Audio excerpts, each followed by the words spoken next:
SSC 26 কথা ছিল যে অঙ্কগুলো নিয়ে ভিডিও তৈরি করা হবে ওই অঙ্কগুলো তোমার এসএসসি পরীক্ষায় আসবে।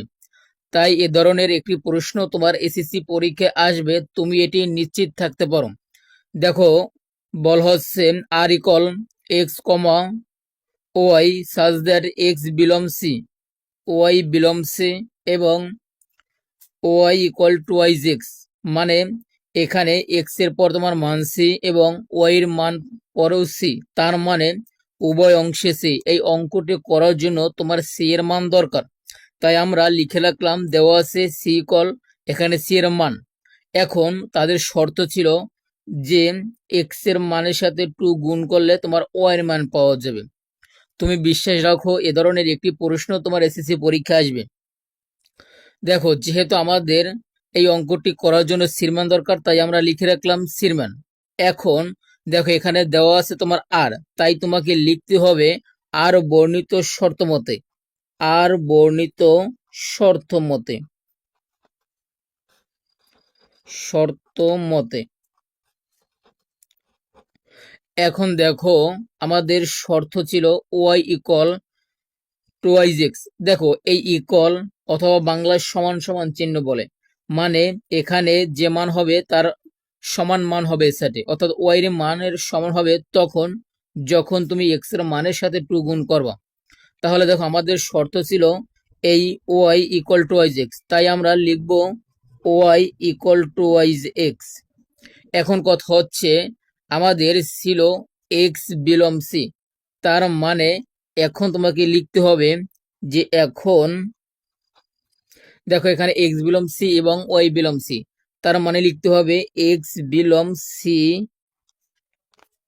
এর জন্য, এর জন্য আমরা y equal to y x এর বিভিন্ন মান বের করি, এর বিভিন্ন মান বের করি, লিখবা বিভিন্ন মান বের করি, বের করি। এখন দেখো, তোমার সি এর মানে ছিল 5টা, মানে -1, তারপর 0, 1, 2, 3, মানে 5টা তোমার সংখ্যা ছিল। তার মানে তোমাকে এই 5টা সংখ্যার জন্য 5টি গড় এবং এক্স ওয়াই নামের জন্য একটা, মানে 6টা টোটাল গড় রাখতে হবে। তাহলে এখন তোমাকে 6টি গড় রাখতে হবে। তাহলে দেখো, আমরা প্রথমে 6টি গড় আঁকবো।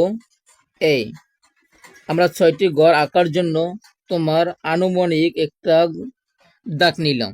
এখন দেখো, যেহেতু তোমার এই 6টা আঁকতে হবে, তার মানে আমরা এই 6টা গড় আঁকবো। এখন দেখো, আমাদের প্রথমে এক্স তারপর ওয়াই ধরতে হবে। এখন এক্স এর মান হচ্ছে তোমার সি এর যে মানগুলো দেওয়া আছে ওইগুলো হচ্ছে তোমার এক্স এর মান। তাহলে দেখো, আমরা বোঝার স্বার্থে সি এর মান এই কর্নারে লিখে রাখি। দেখো, সি এর মান ছিল -1, তারপর 0, 1, 2, 3। এখন দেখো, আমাদের শর্ত ছিল যে এক্স এর মানের সাথে 2 গুণ করলে ওয়াই এর মান পাওয়া যাবে। তাহলে দেখো, আমরা এক্স এর মান যদি মনে মনে এখানে -1 ধরি, তাহলে অন দ্বারা যদি 2 কে গুণ করি, সরি আগে দেখো, তোমার সি এর মানকে আমরা এক্স এর মান ধরতে হবে। তাহলে আমরা এক্স এর মান এই -1, দেখো যেগুলো ছিল তোমার সি এর মান সেগুলোই হবে তোমার এক্স এর মান। তাহলে -1, তারপর 0, তারপর 1, তারপর 2, তারপর কত 3। এখন কথা হচ্ছে, প্রথমে এক্স এর মান ছিল -1, তার মানে তোমাকে এখানে এক্স এর মান -1 ধরতে হবে। তাহলে দেখো, যেহেতু 2 এর সাথে এক্স গুণ আছে, আমরা যদি 1 দ্বারা 2 কে গুণ করি তোমার হয় 2, এবং ছিল মাইনাস, তার মানে সামনে মাইনাস বসাতে হবে।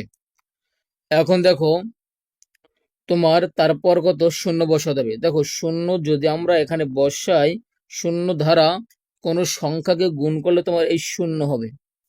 তারপর কত 1 দ্বারা যদি তুমি 2 কে গুণ করো, তারপর ছিল 1, 1 দ্বারা এক্স এর মধ্যে যদি আমরা 1 বসাই, 1 দ্বারা 2 কে গুণ করলে তোমার 2 অক্ষে 2, তারপর 2 বসালে পরবর্তী মান 2, 2 বসালে হবে তোমার 4, তারপর 3 বসালে হবে তোমার এই 6। আশা করি তুমি বুঝতে পারছো। দেখো, আমাদের এখানে সি এর মান -1 ছিল, তারপর 0 1 2 3। এখানে দেখো -2 কিন্তু তোমার আমাদের এই সি এর মানের মধ্যে ছিল না। তারপর কত, এই 4 ছিল না, তারপর ছিল না কত, এই 6। এখন দেখো যে মানগুলো তোমাকে লিখতে হবে, যেহেতু যেহেতু -2 ছিল না, এখানে লিখতে হবে -2। তারপর দেখো আমাদের ছিল না কত, 4। তারপর ছিল না কত, এই 6। তার মানে এই মানগুলো আমাদের ছিল না সি এর মানের ভিতর, তাই এখানে বিলম্বের পর নট দিতে হবে। মানে এগুলো তোমার সি এর মানের মধ্যে ছিল না। দেখো যে মানগুলো তোমার সি এর মানের মধ্যে নাই, সেগুলো তোমার এখানে আর এর ভিতর থাকবে না। তাহলে দেখো আমাদের ছিল না কোনগুলো, ছিল না তাহলে এই -2, তার মানে এই ঘরে দুইটা মান আছে, -1 -2। তারপর কত, এই 4, তার মানে এই 2, 4। তারপর কত, এই 3, 4। অর্থাৎ এগুলো এগুলো তোমার আর এর মানের ভিতর অন্তর্ভুক্ত হবে না।